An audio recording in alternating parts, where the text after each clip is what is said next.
भानगढ़ किले की कहानी सबने सुनी है, जहाँ कहा जाता है कि सूरज ढलने के बाद वहाँ कोई भी नहीं जाता है, क्योंकि उस किले में राजकुमारी टूनी रहती थी, जिसकी खूबसूरती की चर्चा दूर दूर तक थी। और उसी किले के पास एक जादूगर कालू कौआ रहता था, जो राजकुमारी टूनी की सुंदरता से बहुत प्यार करता था और किसी भी तरह राजकुमारी टूनी को हासिल करना चाहता था।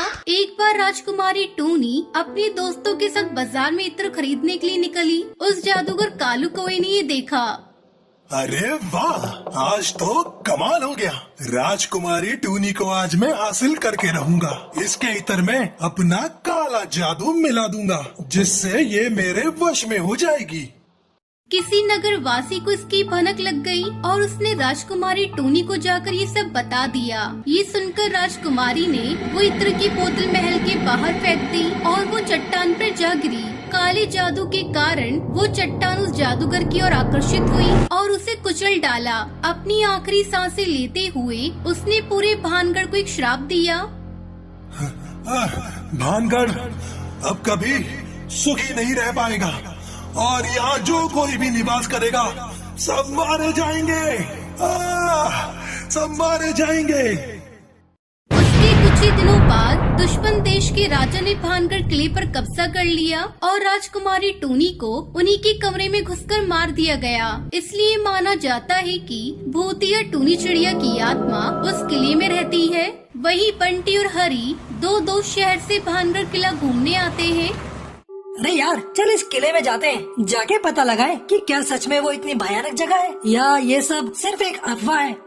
ये कहकर करीब रात 8 बजे गार्ड को कुछ पैसे देकर वो दोनों अंदर घुस गए। अरे यार, कुछ अजीब सा लग रहा है, जैसे हवा रुक गई हो और एक अजीब सी घुटन सी हो रही है। उन दोनों ने किले के 1-2 चक्कर लगाए, लेकिन उन्हें कुछ भूतिया नहीं मिला। अरे यार, मुझे एक जरूरी कॉल करना है, यहाँ नेटवर्क नहीं आ रहे हैं। रुक, मैं बात करके आता हूँ। जैसे ही हरी फोन पर बात करने जाता है, तभी उसे किसी चिड़िया की चीख सुनाई दी। ये सुनकर वो भागा भागा बंटी कबूतर के पास लौटा, पर वो वहाँ था ही नहीं। बंटी, अरे बंटी, कहाँ हो? कोई जवाब दो। पर उसे कोई जवाब नहीं मिला। तभी ऊपर के कमरे से एक थम करके आवाज आई। हरी उस तरफ चलने लगा। जैसे वो सीढ़ियों पर चढ़ रहा था, वैसे उसे पायल की छन छन सुनाई दी। तभी वहाँ से एक चिड़िया का साया जाता हुआ नजर आया, जिसे देखकर हरी डर जाता है। अरे बंटी, कहाँ है भाई? तू जल्दी चल, ये किला ठीक नहीं है, चल जल्दी यहाँ। तभी हरी तोता को एक कमरे की खिड़की की तरफ बंटी खड़ा दिखा।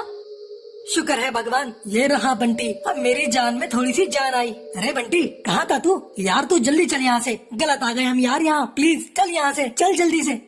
बंटी ने कोई जवाब नहीं दिया। जैसे ही हरी तोता ने उसका पंख पकड़ा, वैसे पीछे के दरवाजे से बंटी की आवाज सुनाई दी।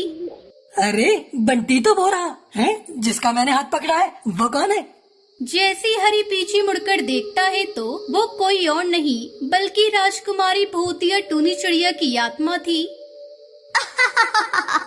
क्या हुआ? डर गई क्या? अब क्या होगा तुम्हारा कालिया? मैं तुम दोनों को यहाँ से जाने नहीं दूंगी। जो भी एक बार इस भानगढ़ किले में आता है, वो कभी वापस नहीं जाता।